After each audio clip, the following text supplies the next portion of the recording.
Hey guys, welcome into the Guilty as Charged podcast. This is our first episode after the NFL draft has officially finished, right? And so we're doing this Sunday evening, and we're going to get into all the picks. I know if you listen to our live streams, we obviously reacted to, the picks from the first day and the second day, but we're just going to give out our thoughts again there, and we'll run down through all 9 of them. Then we're going to talk about our least favorite picks, the most surprising picks. And then also do some winners and losers of the Chargers, specific to the Chargers. So it's going to be a fun draft. Can't wait to get into it. My name is Steve, and I am the host. Joining me, as always, are Tyler and Alex. Tyler, how you doing today, man? Okay, I don't know about you guys, but when like the 7th round was rolling around for the Chargers, I was so tired and I wanted them to pick so fast. I was like, please let me nap, please let me nap. And I feel like I'm still recovering from that day. I don't know why. Like Friday or Thursday, I was up early and we were live streaming for 5 hours, and I feel like I'm still recovering. The draft was a little bit much on me this time. We had 9 picks this time instead of 5 picks last time. So yeah, it was definitely a marathon this time, but yeah, it was still fun.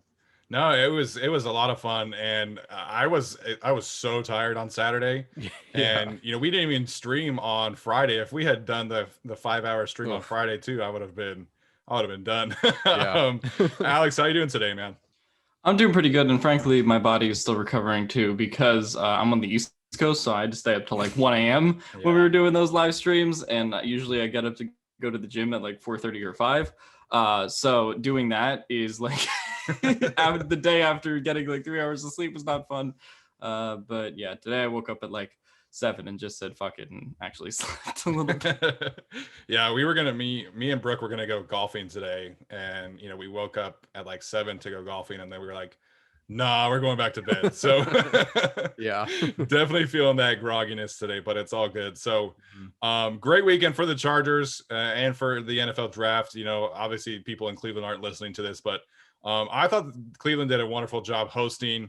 And, I thought the NFL did a great job aside from the weird chair thing.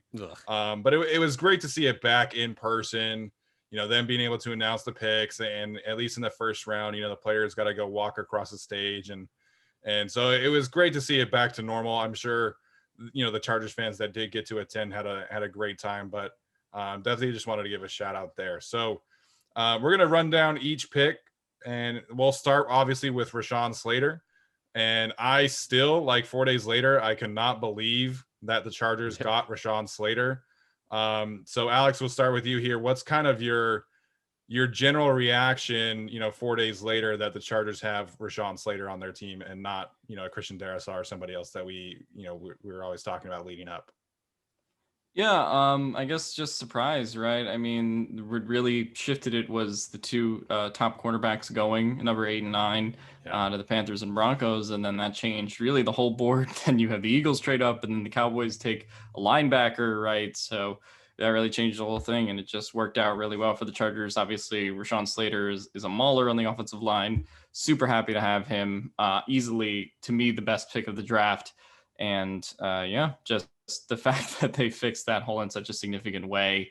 I wouldn't have minded Christian Darrisaw either. I think Christian Darrisaw is a great pick, and the fact that Minnesota actually was able to trade back, recuperate picks, and then take him was, I think, a really savvy move on their part.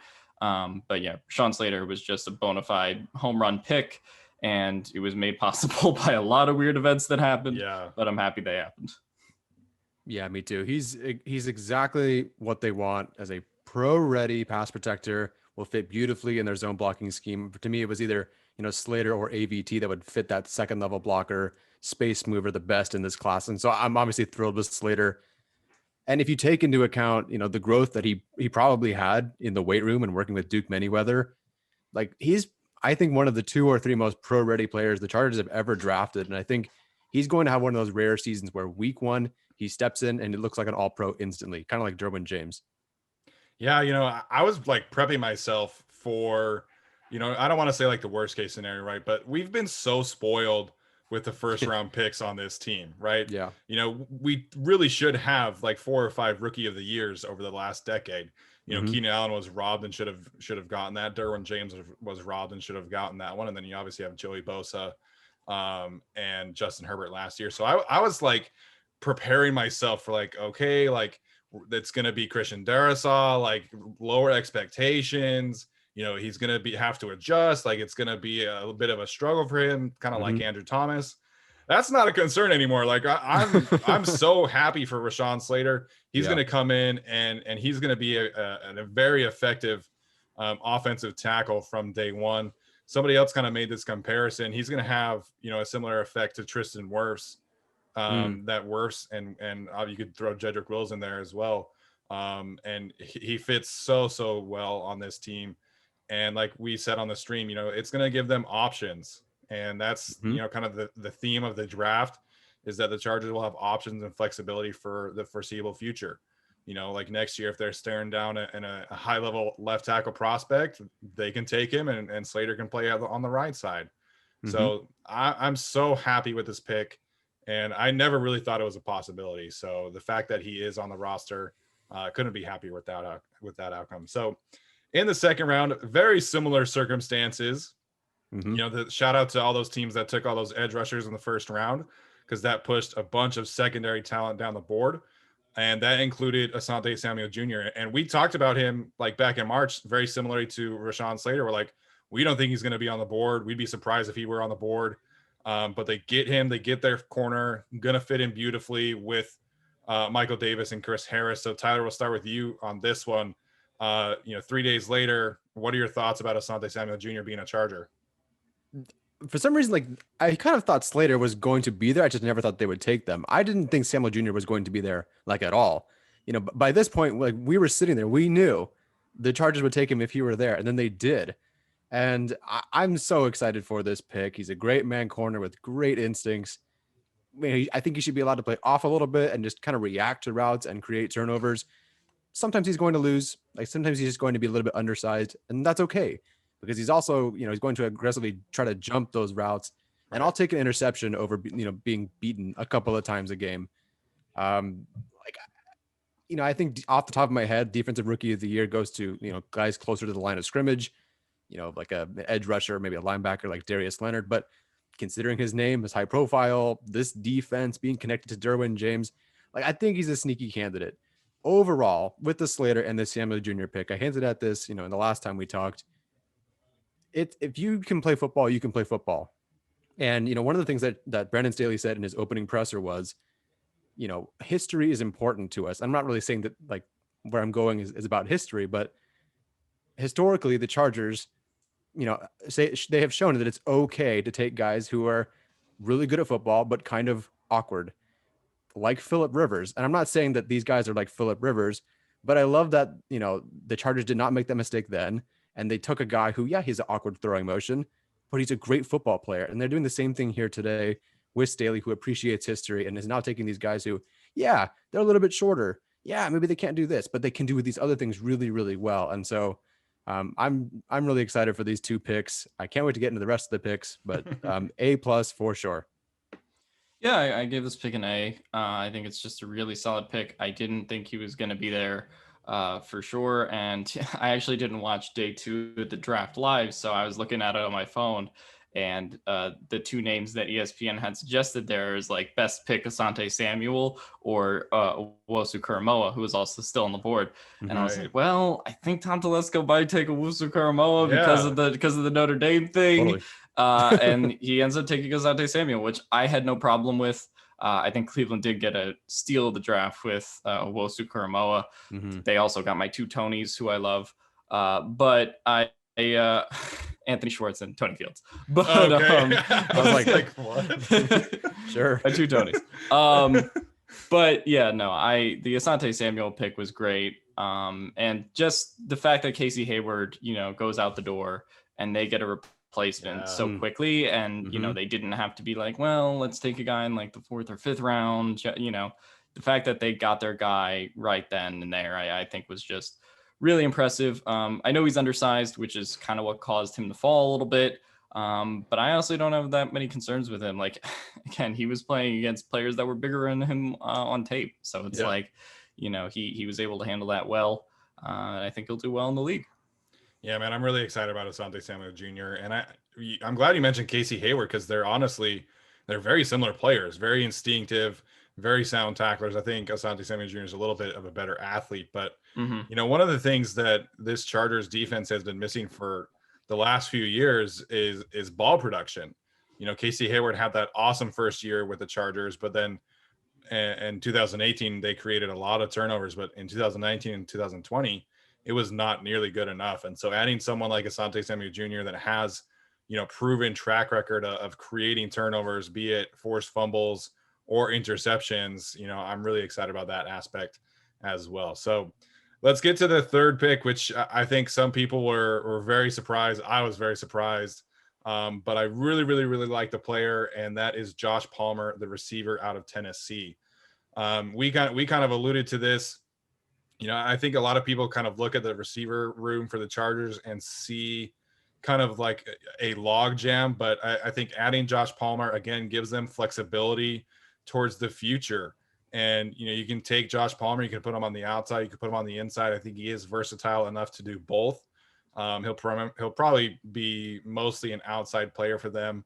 And if they lose Mike Williams, then they have, you know, Palmer right there ready to go forward. And so they also have Jalen Guyton and Tyron Johnson, who are free agents. So the three of them, I can't imagine that they're able to bring back all three. And so Josh Palmer is going to be able to be effective, and he's in a really good situation. So I know a lot of people were concerned about, you know, the lack of production or the lack of, shall we say, hype leading into the draft. But I really, really like the player.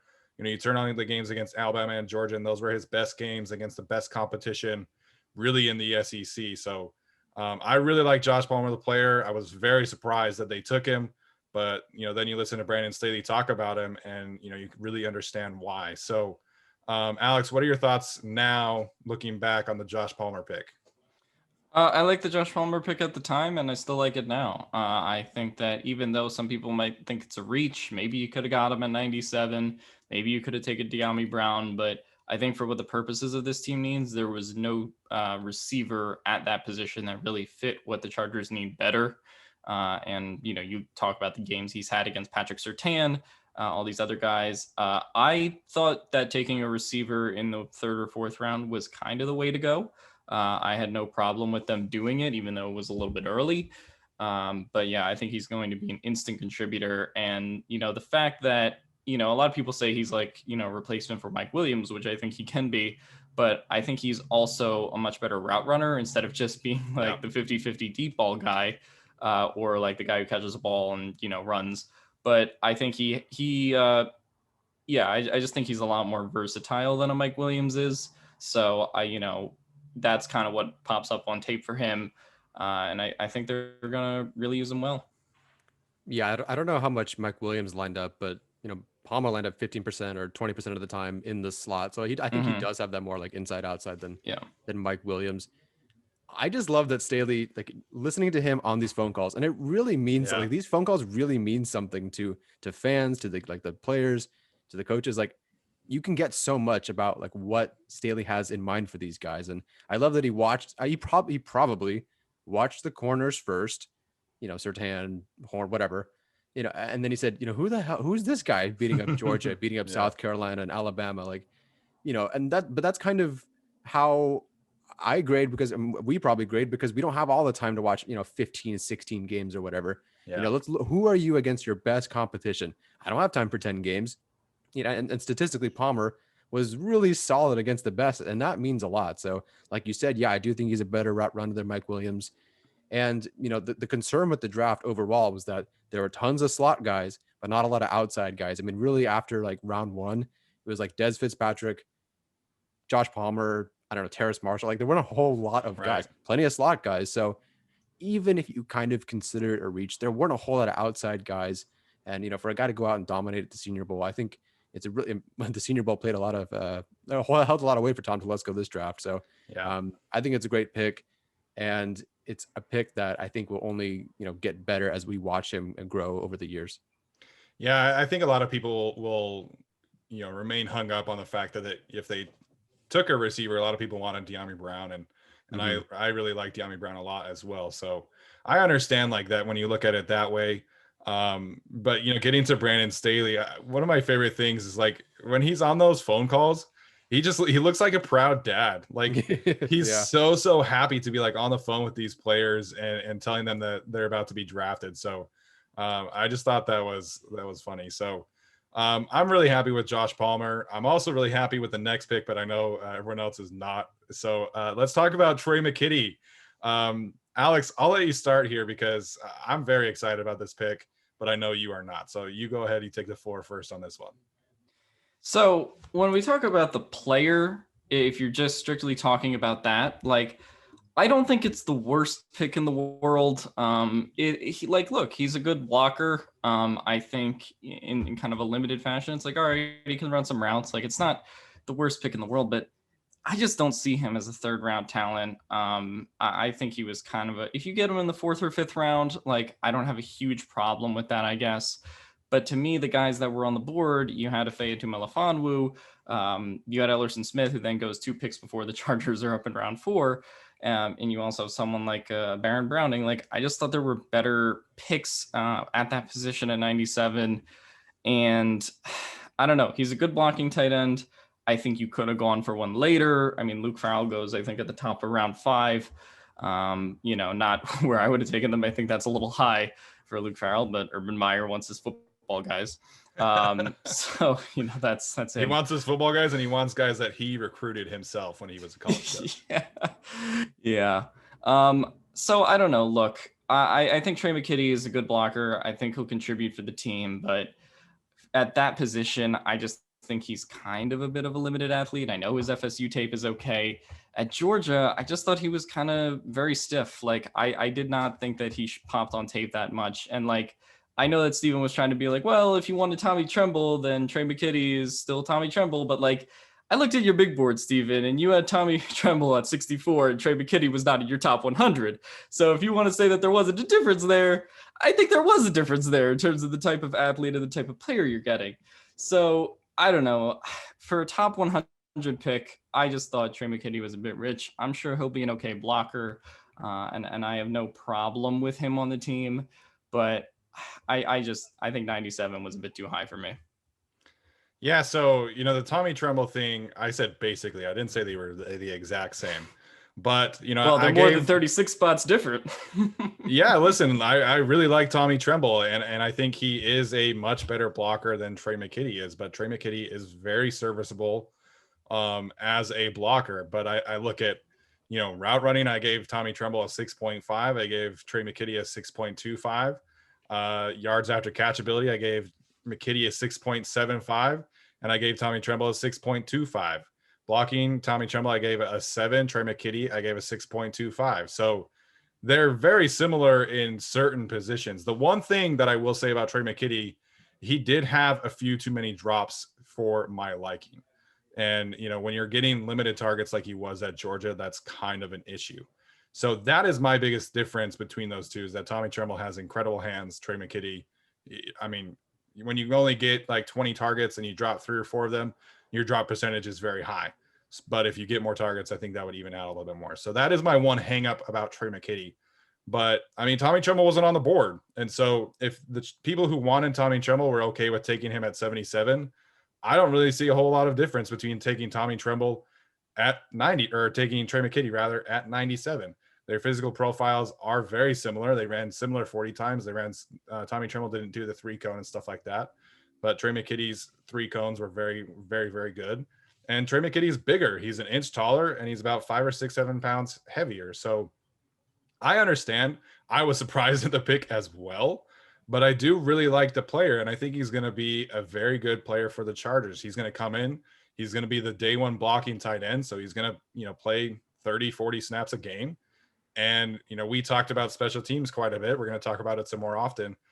Steven Anderson was literally the cause of a blocked field goal and a blocked punt that resulted in touchdowns for the Patriots. So that's going to be an upgrade as well, because McKitty is going to be that third tight end and the core special teamers. So I understand the value of it. I would have loved Ellerson Smith in that spot. I would have loved Quinn Miners in that spot. But I think Trey McKitty is going to return fine value for this team. So Tyler, you're kind of the mediator between Alex and I at times. So where are you leaning and with the Trey McKitty pick at this point? Well, I'm starting to warm up to this pick, Steven. And the first thing I want to get out of the way is we didn't know, like, so everyone's like, Jamar Johnson right now, but we didn't know about he had an arrest. Like, I mean, not that we didn't know that, like, that was public. I didn't know that. Like, there are Yeah, we things didn't that we look just, for that. yeah, there are certain things that we didn't figure out until later on. So, wanting certain prospects there. And I don't know why half the fan base didn't seem to know about Trey Smith's blood clots. And everyone's like, why aren't you taking him? Why aren't you taking him? It's like, there's a significant issue. So, after the draft, like seeing all these issues come out or starting to figure out more about why these guys fell, it's like it kind of starts to make sense. I'm not as irritated. Would I want a defensive player there? Probably, but like there's some things that we were piecing together that I didn't know at the time. So you talk on most of this so far, but so you go on Twitter and say, oh, I think Tommy Tremble is basically Trey McKitty. And I'm like, that's really fucking stupid. Like, what are you talking about? But then I'm like, Steven's not fucking stupid. Like, like, there's something here, I'm sure. So I had to look into it. And the more I thought about it, it's like, I kind of get it. So the difference between Tommy Tremble, the blocker, and Trey McKitty, the blocker, it's actually really close on Pro Football Focus. I know people are like, I think they're trait specific grades and they're obviously their analytics. Like that stuff is good. Like they're only like 7 points apart in terms of that. Nearly identical pass blocking grades. They didn't give up a pressure this season. So it's pretty similar there. But then people want to talk about Tommy Tremble as being like some people took Tremble over Jordan because they're like, oh, Tremble's a really like, not deep cut, what's the word I'm looking for? Like sneaky pass catcher kind of guy. But, Tommy Tremble had 19 catches for 218 yards last year. And at Florida State, Trey McKitty had 23 for 241. So they kind of do match up as a similar player. So again, like, sure, I would want a defensive player there. But I actually think looking at the draft now and how it all shook out and like the confidence that they've shown in Gilman and Adderley, like I think McKitty will actually log more snaps than a defensive player they could have taken at that point. So I actually think that there's kind of more value there. I'll let you talk about, the whole Shanahan system, tight end and sort of thing. But the other thing was interesting is Staley didn't come out and say, yeah, he's our blocking tight end. Like he came out and said that we want tight ends and we took McKitty because we want to create mismatches and help push things vertically, and the Chargers, in my opinion, were at their peak offense in Jacksonville when they were not facing Jacksonville, when Virgil Green was on the field. And if McKitty can reprise that role and take on that many snaps and be a significant contributor right away, I don't think it was a bad pick. Like 97, the more I look at it, the more I read into it, the more it makes sense. Again, probably still wanted a defensive player. This is not my favorite pick of the draft for sure, but I totally get it. I think he will log significant snaps. And there's a lot of value to this pick for sure, but maybe it'll totally bust. I don't know. Yeah, so there's like a lot of value, but Virgil Green was drafted in the 7th round, not the 3rd round when he was originally drafted. So I'm just saying, if you want someone to fill that blocking role, you could get them later in the draft. And that's just my case with the pick. And, look, I know that, other things came out about other prospects. I didn't read a report about, Quinn Miners robbing someone on the street. So, until I see that, I would have preferred him at the pick. Well, that's true. He's white from Canada. Everybody assumed that he was just really nice. Yeah. So look, I mean, I don't hate the pick. Well, that's a lie. I would give it a D, but he can contribute. I have no problem with that, but it's just like, I just am not seeing the athlete that you guys are seeing on tape. I think he'll play a good role blocking, but I don't know. I can't get on the board with him at 97. To be clear, I'm not saying that like this was an awesome pick. Like I love this pick. I was very surprised, and going back, I probably would have, taken Ellerson Smith at 97 and taken Trey McKitty at 118. Like especially because I'm not the biggest fan of the next pick. But in terms of the Kyle Shanahan offense, like the blocking tight end is extremely valuable. And I know that, George Kittle was a 5th round pick and Ross Dwelley was a 7th round pick and Virgil Green was a 7th round pick. But if they loved a player and felt like he wasn't just going to be a blocker, which I do think is the case, then it makes sense to take him there. I don't know the value either, but I can see why they wanted to take Trey McKitty there because they're going to need a blocking tight end. They don't have one on the roster. Jared Cook literally does not block at all. Steven Anderson is a lousy blocker. And I think Donald Parham can develop into a good blocker because he's 6'8" and he's massive. but he's not there yet. And Trey McKitty is. So I understand like what he's going to do, and he's going to play a lot, at least as a blocker. But yes, I agree. The value of it was not great. So I'm not giving it a D, but I understand the gripe about the value. So the next pick seems like a great kid, seems like a coach's son. Just say what you want to say. Just say what you want to say. Oh no. To me, this is the worst pick of the Chargers draft. I know a lot of people are like, you know, he's really fast and he's got a great get off. And I would, you know, ask anyone who loves this pick to turn on their game against Miami from this season. Oh, yeah. And I know like people are saying like, oh, you're not going to use him as a run defender.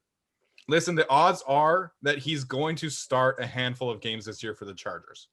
It's just the reality of the situation of having Uchenna Nwosu and Joey Bosa, who have both not shown the ability to stay healthy for a full season. Unfortunately, love the players. Think they're very, very good players. Obviously, Joey Bosa is one of the best edge rushers in the league, but they have not shown the ability to stay healthy. So Chris Rumph is going to start some games for the Chargers this year. And that dude was getting mauled by Brevin Jordan. And Brevin Jordan is like a good blocker, but he's not a great blocker. And so I can see a little bit of the pass rush. I can see some of the twitch as a pass rusher, but this dude needs to me, this is a long-term developmental guy. Like in a perfect world, I'm not adding him as my third pass rusher to play some games and start some games. And so again, like this is kind of where the Trey McKitty comes back to bite them, I think, is that if you take an Ellerson Smith, he can start some games and I'd be very, very okay with him starting games. So Chris Rumph to me is the worst pick of the Chargers draft, but I will say he landed in the perfect spot. Jay Rodgers, Gift Smith. I know Alex is kind of taking a wait and see approach, but those coaches have shown a great track record of developing edge rushers.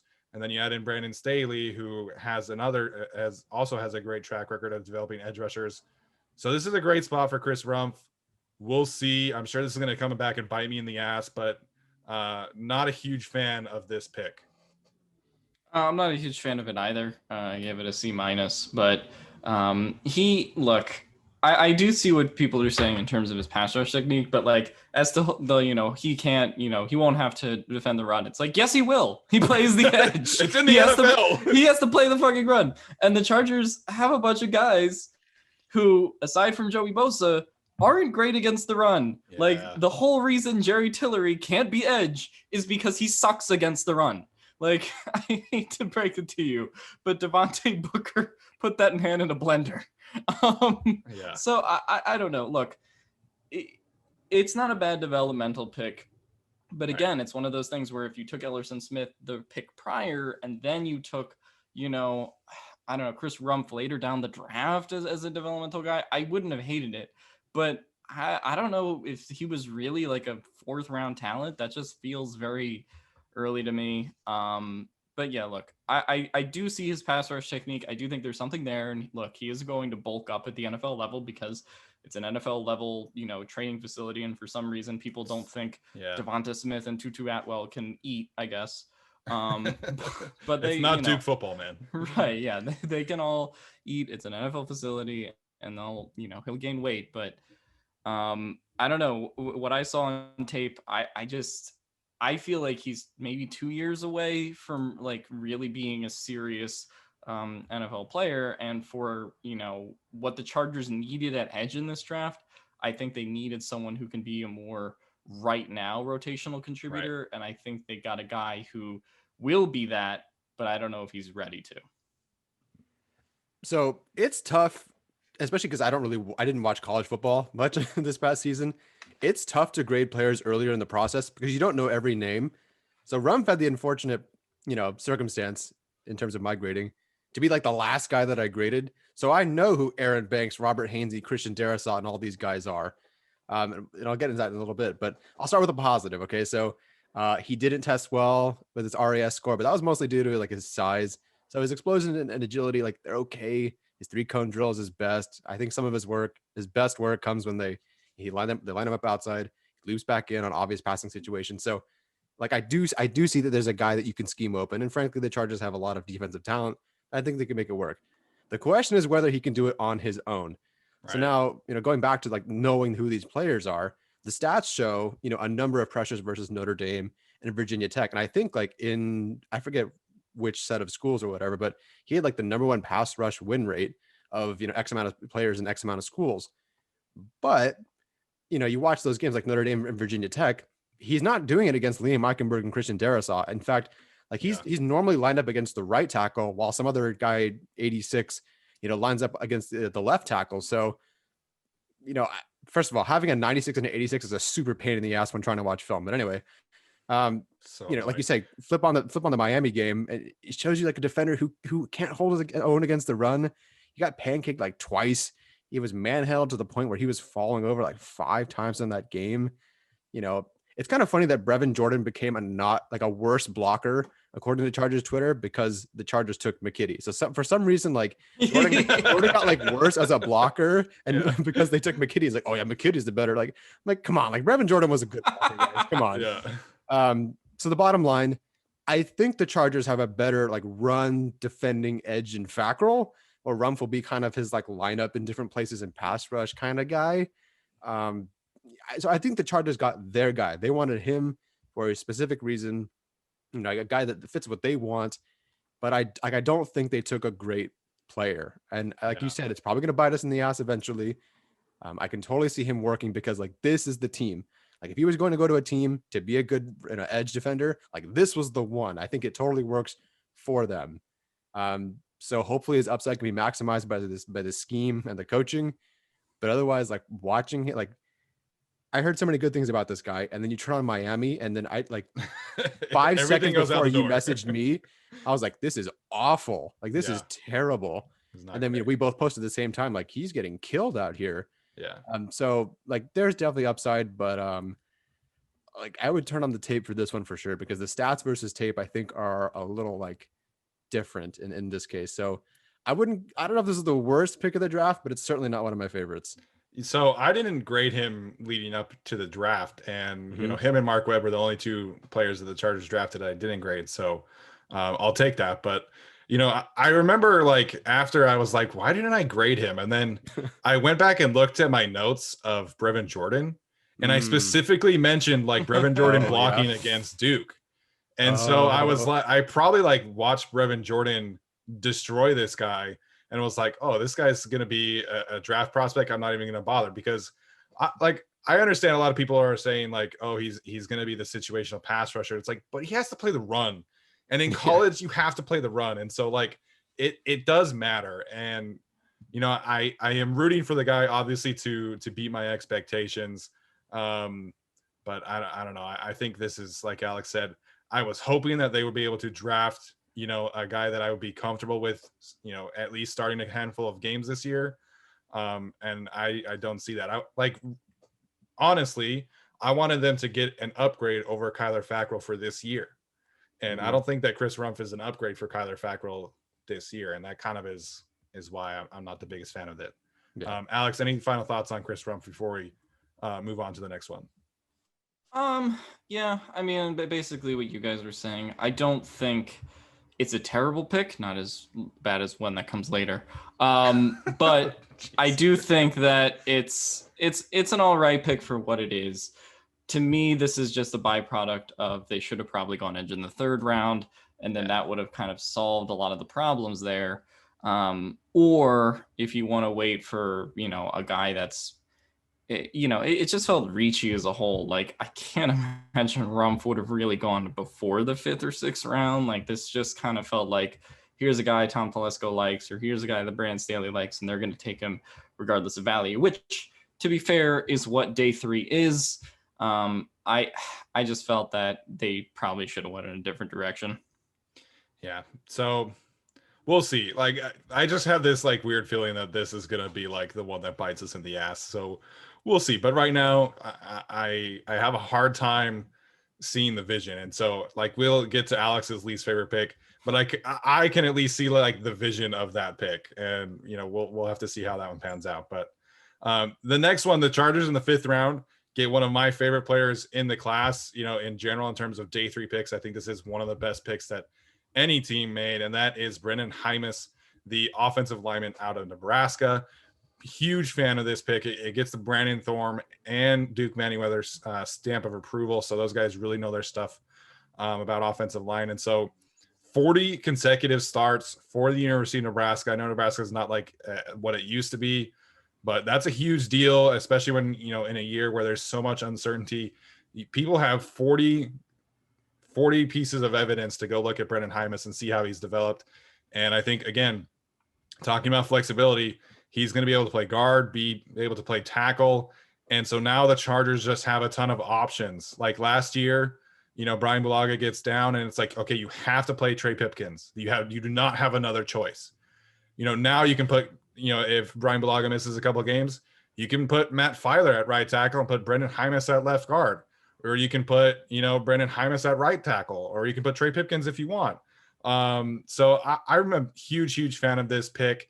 I graded him as an offensive tackle. He was number 15 on my board as an offensive tackle, right behind James Hudson and Walker Little. So big fan of this pick. Getting him in the 5th round, I think is a wonderful value selection for the Chargers. Tyler, your thoughts? Oh, okay. I thought I was going after Alex. Oh, okay. Listen, I don't know how you guys feel about this, but one of the concerns I had for Slater was I really hope he gets like a full shot this year at tackle. Like I hope it's not like Dan Feeney was yanked around like, center, guard. Not that there's like a huge difference, but he was kind of yanked around there. Trey Pipkins in and out, different sides or whatever. And so I hope Slater gets his full shot. And taking a guy like Jaimes, it's Jaimes, right? Mm-hmm. Yes, yeah. Okay, God, I'm gonna mess this up. Taking a guy like him that like you can plug him wherever like the hole ends up instead of making Slater like kick to an inside or go to right tackle. Like let him stay out of left tackle, and make it work there. I love the fact that, like you said, he has 40 consecutive starts, and the fact that like he wasn't injured. I think generally this class overall, outside of McKitty's like 2020 knee issue, and I think Neiman had a thing back in 2018, but otherwise it was a pretty clean class as far as injuries go, and I think that's really important too. So like you said, anyone who knows anything about offensive linemen thinks this guy's a legit steal. So I'm going off their word. I have not watched him. He's the only one I haven't watched yet. But I actually think I agree with you. If it shakes out like it should, and like it sounds like it is, I think this is the best pick of day 3, kind of by a lot. Alex, your thoughts? Yeah, I think it's fine. I still have to pronounce his last name correctly too, because I've been saying Brendan James for the last day. Yeah. But he is, obviously all Big Ten, 40 consecutive starts, and also, Wisconsin is famous, Nebraska is famous for, pretty good offensive lines, rushing attacks as well. So I think, this is a solid pick, and it builds the depth on the offensive line. Like I kind of thought Slater was going to be the last offensive lineman they took. That's sort of the vibe it felt. And so I thought that they should have taken another guard or tackle later.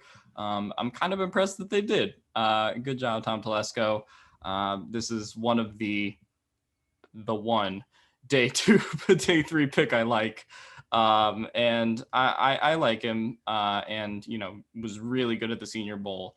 From all the clips that you see. So I think this is a, quality depth guy, potential future starter. And I think that's kind of what day 3, after you kind of fix your offensive line, that's kind of what day 3 is all about. It is. And I'm not going to lie. I thought that once they passed, once they took Trey McKitty, I was like, okay, there's the second blocker that they're taking and the only second blocker. So, but he certainly fits, like Brandon said, they wanted to, he's been saying they wanted to get bigger. And, Brenden Jaimes is 6'5". He's a little on the light side, but I think obviously we were saying earlier, he can bulk up. He's got a very explosive RAS score as well.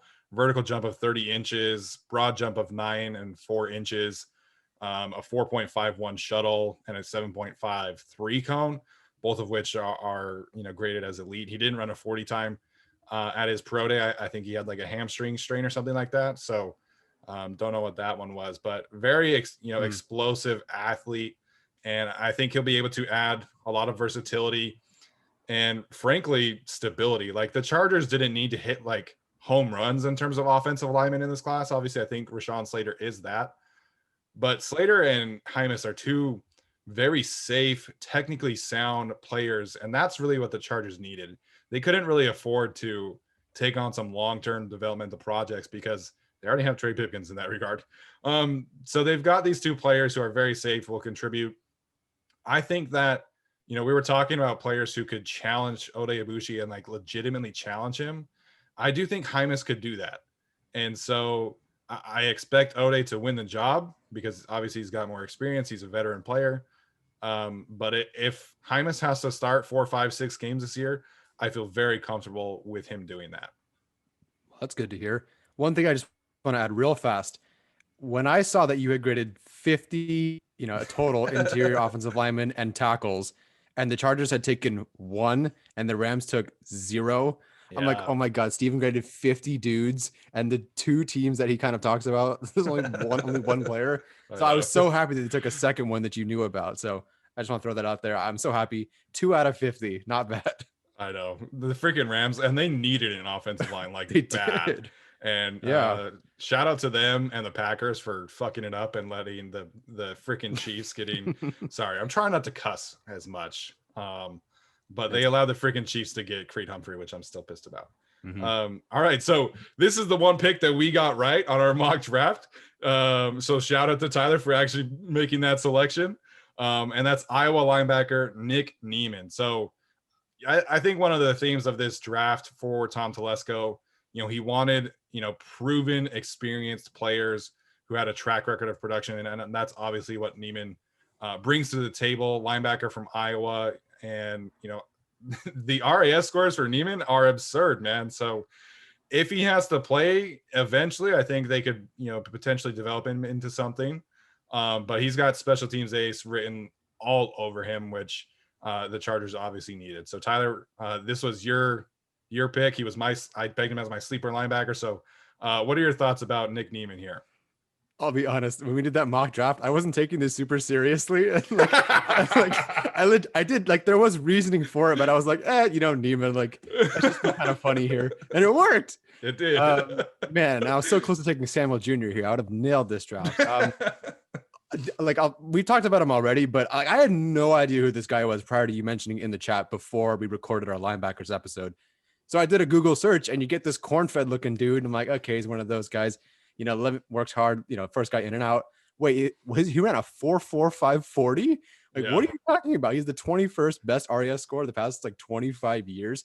And you flip on the tape, and it's like, wait, what? This dude has range. He can kind of cover. But what I love about, as I did, little PFF kind of search before the show, what I love about this and his special teams potential, and the same thing with Mark Webb.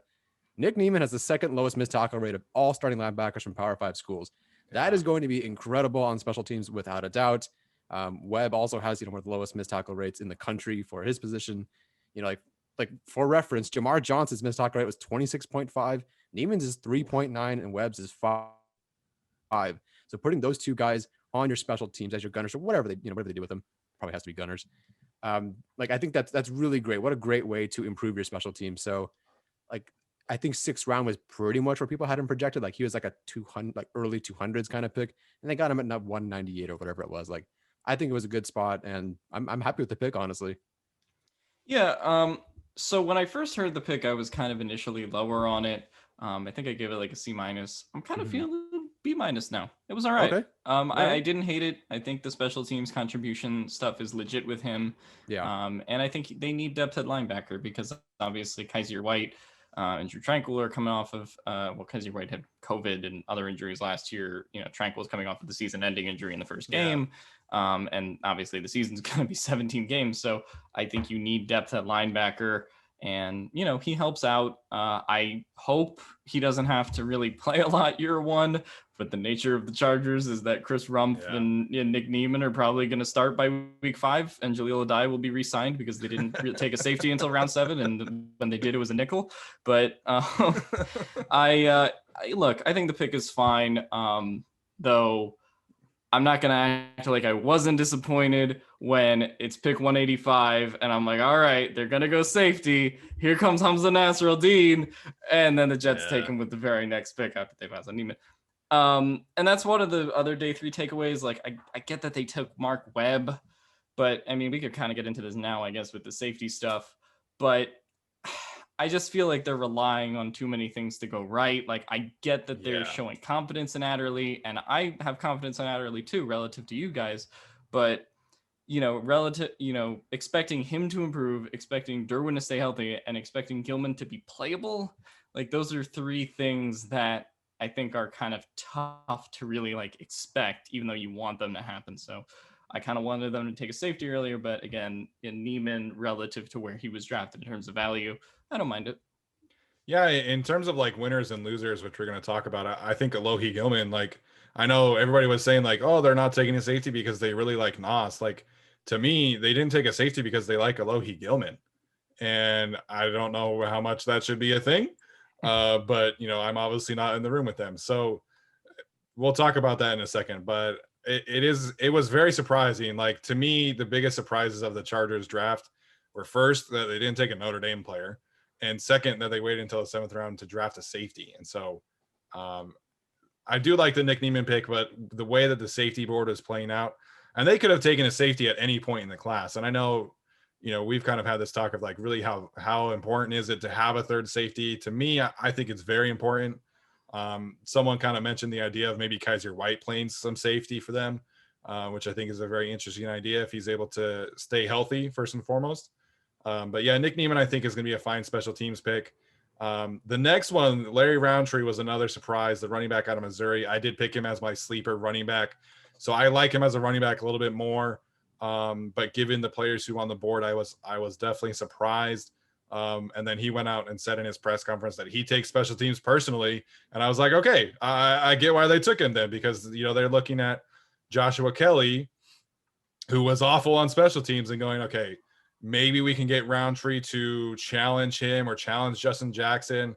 And if not, then we have a really good special teams player. And so I know Alex is going to kind of shit on this pick, but I kind of get it. Again, I'm surprised, and I wouldn't have taken him there, but at least I can like see the vision of him on the active roster, contributing on special teams, maybe challenging Justin Jackson or Joshua Kelly. So I kind of get it. Again, I don't love this pick. I'm not saying it's a great pick, but I kind of get it. Alex, go ahead. This pick fucking sucks. And I'm just going to be brutally honest with you. Like, just resign Kalen Ballage if this was going to be the running back pick. All right, he's Kalen Ballage. He has a 2.8 RAS score. Like, look, I get special teams value, but like, I don't think that you fix special teams by overdrafting special teams players. Like you were saying, well, Alohi Gilman wasn't good on special teams last year. Guess what? They reached for Alohi Gilman last year. We know that. And now he's expected to be the number 3 safety on the roster. But aside from that, it's just like, I don't think he was the most talented running back on the board. And like, from a special team standpoint, sure. But like, you're asking him to compete with Joshua Kelly and Justin Jackson. I don't think he can do that. I have questions about his athleticism. I get the need for like a goal line back, but also I think the NFL has gotten to a point where it's like, it's kind of archaic to be like, hey, we need like this 6'1" guy. It's like, that was what Kalen Ballage did last year. And he had one good game and then all the others sucked. So I don't know, man. Like this pick, aside from the fact that Khalil Herbert was taken 9 picks later, which I strongly object to, I don't know. I get what people are saying, and I do think there is something to special teams value, but I think that this guy would have been available on undrafted free agency. And again, I don't know how the big boards work. I don't know how teams have big boards, but to me, he was like the RB10 of this class, and there were a chance to get the RB5, RB6 maybe. Like, so if you wanted to take a running back, I just think this was the wrong guy to take. Like, I have to be brutally honest. Yeah, I'm kind of all over the place with good and bad on this one. I was surprised that his RAS score was as bad as it was, because like I watched him first. I didn't think it was that I don't think he was that horrendous. Like, it is bad, and I didn't think it was that bad. I'm not saying it's like Brevin Jordan, like what I saw versus what it was, but like I thought it was better. Right. Obviously his biggest thing is yards after contact, and frankly, like the team needed that after Eckler went down, and then Kelly just retreated into becoming like a shell of himself. Okay, so there was a season, I don't know why I thought of this. There was a season where Danny Woodhead, I think there was a season where he never rushed for negative yards, even with their mediocre line. Like every attempt was like 0 or positive. And so I think the Chargers kind of need a guy who can do that consistently, and Roundtree kind of doesn't bring that to the table. He did have the fourth most zone rushing attempts among, backs from the Power Five. So that kind of fits what they're going to do. And of course, you said, special teams, personal protector. Joshua Kelly was awful at that. And I think Joshua Kelly is legitimately in danger of being cut because like his Roundtree's north and south kind of reminds me of him. And they're like almost identical in terms of height and players, weight. Yeah. Like the physical profile is very, very similar. Now, why would you redraft Joshua Kelly? Like, I don't know. Like, but at least you took him in the 6th round, and with your second pick, not the 4th round, which was worse. So if Kelly loses his job on special teams, it could get ugly. But like then the counterpoint, like Alex is talking about, yeah, he does create yards after contact, but like those yards after contact, they don't rank all that well. And you know who the number 1 guy was, Alex? Khalil Herbert. So I do kind of feel like, yeah, I don't know. Like I'm not a super like McKitty, but less. I get this. I just don't think that like this was the guy. Like if you want to take a running back here, I guess that's okay. Like that's fine to take one at some point. But like you just kind of redrafted Joshua Kelly, and that didn't really like work out so far. Yeah, no, I totally get the criticisms, and I'm not going to disagree with them. I liked his film, and I liked him as a player. And I do kind of see like his role as a special teams player. But I definitely don't agree with like as a running back taking him over Khalil Herbert, or I don't know which other running backs were still on the board. Kylan Hill was still on there. Okay, so yeah, so I had Herbert and Hill right back to back from each other. I had Roundtree as RB9, so I was a little higher on him than some other ones. I only graded 15 running backs. And just for reference, Chris Sims had Javian Hawkins as number 3 on his board of running backs, ahead of Najee Harris and Javonte Williams. Javian Hawkins was the worst running back that I graded. He was number 15 really? Out of 15. So just wanted to point that out, taking some victory laps over Chris Sims. And Javian Hawkins went undrafted, by the way. But getting back to the Chargers, yeah, I didn't love this pick.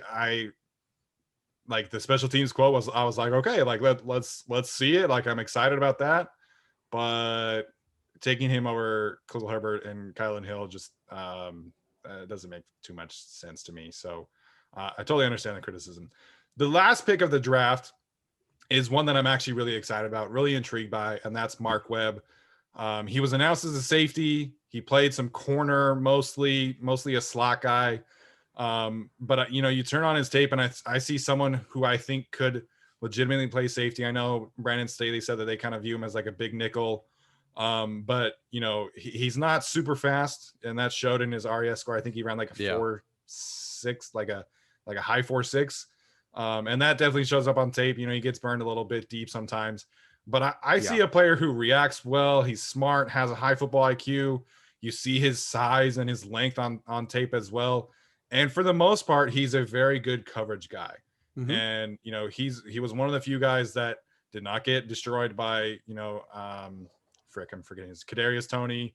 He did okay on Kyle Pitts relative to guarding Kyle Pitts. And I think he played really well as a big nickel in what Georgia was asking him to do. And so, he's another one. I was surprised that that's the kind of the safety that they were going to take. But I'm very intrigued by Mark Webb. And, one of the quotes that Brandon Staley said that really stood out to me is he said that they consider themselves a DB factory. So they clearly see some special traits in Mark Webb, and I'm excited to see how that pans out. So this one, to me, is the second best pick of day 3 after Brendan Jaimes. So I'm a big fan of Mark Webb going forward. That DB factory quote reminds me of when Howie Roseman called the Eagles QB factory after drafting Jalen Hurts. They just signed Jamie Newman. Yeah, which is interesting. But Mark Webb, I like. He's also a Philly guy, so I have to give him love. He actually went to high school with Kyle Pitts and knows Nasir Adderley because he's from Philly too. That adds to like, oh, actually this guy was my doctor's brother's, he went to college with in all these draft picks, which I think is important. I think that aspect of like knowing a guy and knowing his character definitely is important. Mark Webb, I actually like a little bit. He is probably, going to be a special teamer that's fighting for a roster spot, kind of, because they did take 9 picks and they have 10 UDFAs too. So that's going to be something that'll be interesting.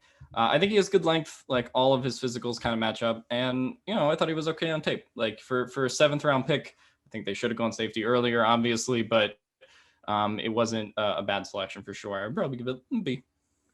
Nice. Look at that. Alex finishing things positively. Very good. There we go. Yeah, the speed issue definitely shows up on tape, but when he tested poorly in agility, I was like, okay, interesting. And then I looked at the tape and that didn't hold up as much on tape in my opinion. But so there are times where Webb can really hang in the hip pocket of the receiver and his agility grade was bad.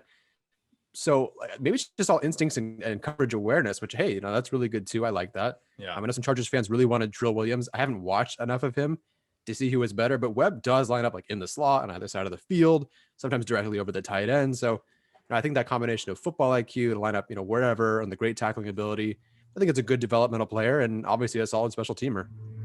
Yeah, I think when you look at his, his length, his size, and his tackling ability, that's clearly what the Chargers are seeing in him. And whether that's just a special teams guy or somebody they can develop, and we'll have to wait and see if the DB Factory quote actually pans out. But that is funny that the Eagles said that. So yeah, I'm excited to see how that one pans out. I think Mark Webb is intriguing, and I can see a world in which he becomes like a consistent contributor for this team. I don't know how much I can see that about Chris Rumph and Larry Roundtree, but we'll see how that pans out. So go ahead, Alex. I was just going to say, it's interesting that we talk about the safeties. Like, I totally like Mark Webb, totally like the pick. But Daniel Popper put up a tweet that's like, this team's signing Jaleel Adai by week 5. We kind of know it. And I can't disagree with him. Like, I like the pick, but it's just like, I think they needed a safety that was more capable of playing a significant amount of snaps now, especially because you're kind of already banking on Adderley improving and you're banking on Gilman being playable, like I said earlier. So I like the pick, and they did what they had to do. But, it was just kind of like, all right, we'll give you the one piece of candy after we've been holding it for you for 7 rounds. That's a funny thing. So one thing to mention here, though, is the NFL still has the roster restrictions from COVID. So teams can only have 80 players on the roster right now. We'll see if that changes, because it is usually 90 at this time. And I know Brandon Staley mentioned potentially onboarding some more players. Specifically, he mentioned defensive tackles and maybe a safety or two. So if they do bring back Jaleel Adai, that would be very surprising. But we'll have to see if that pans out. Tyler, is Alex frozen to you? Oh yeah, Alex is making a really stupid face right now and he's frozen. So I hope you guys are seeing this live, because it's please caption it and then make there we go. Oh, hey Alex, hi, how are you? There we go. Yeah. So let's talk about grades here, giving the overall class a grade. We're not going to go player by player and give them a grade. So we'll talk about overall grade for the class, and then we'll do some winners and losers before we wrap up. So Tyler, what is your overall grade for this draft class?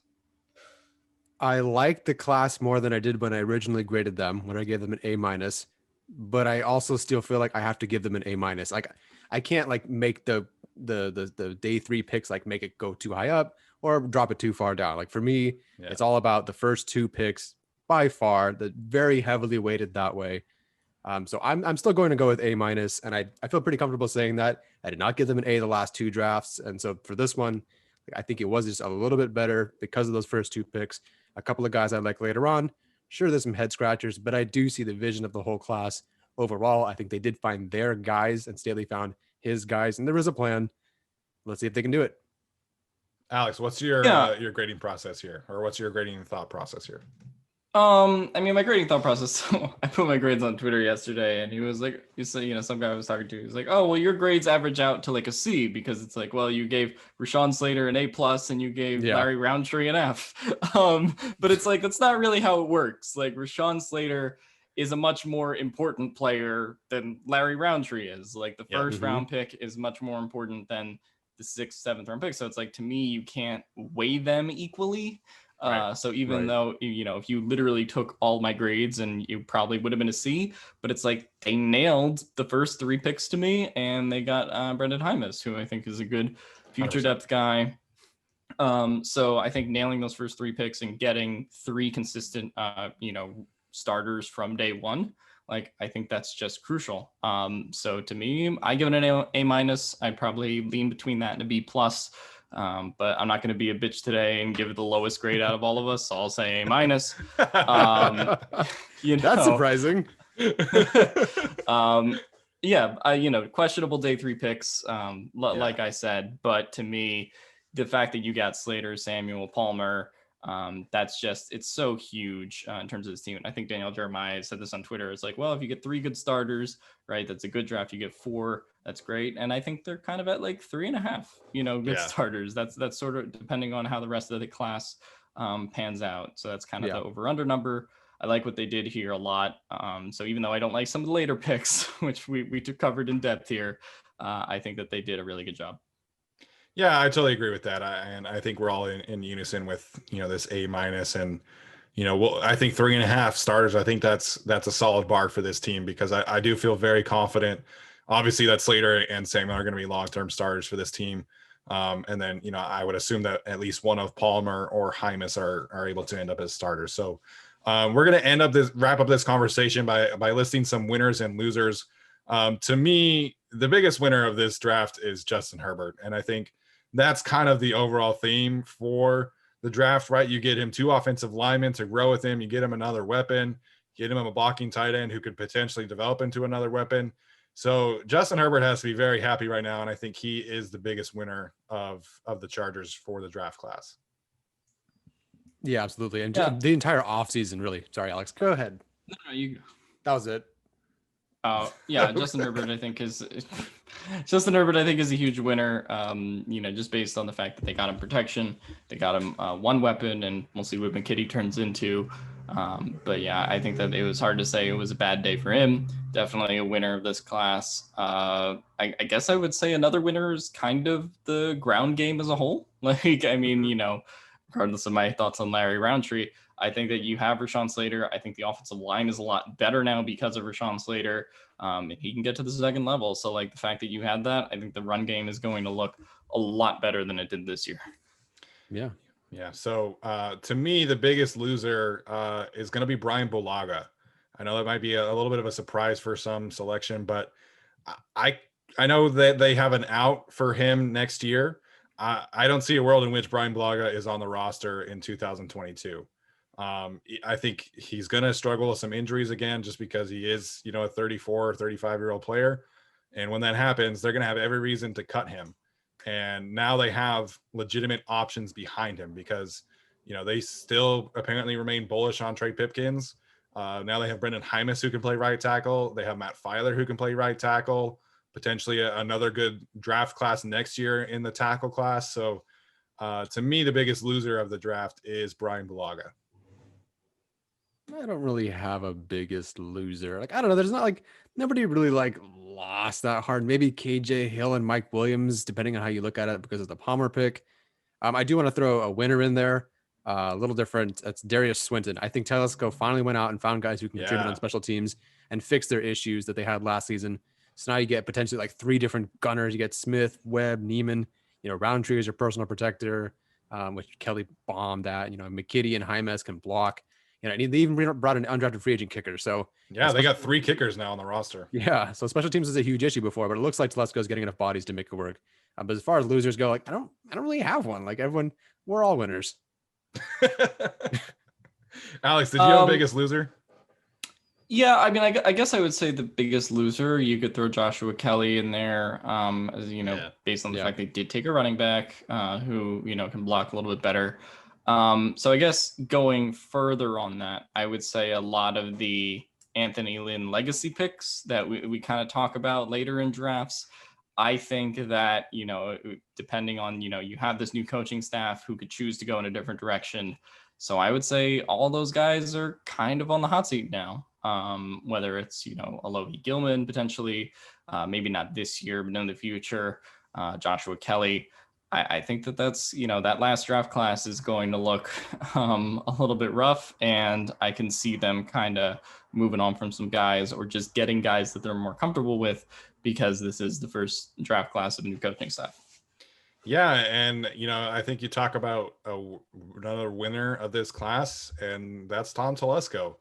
And we've kind of had this conversation a little bit of him, having these no-brainer selections, and he got 2 of them this class. And if we look back in 5-6 years and Rashawn Slater and Asante Samuel Jr.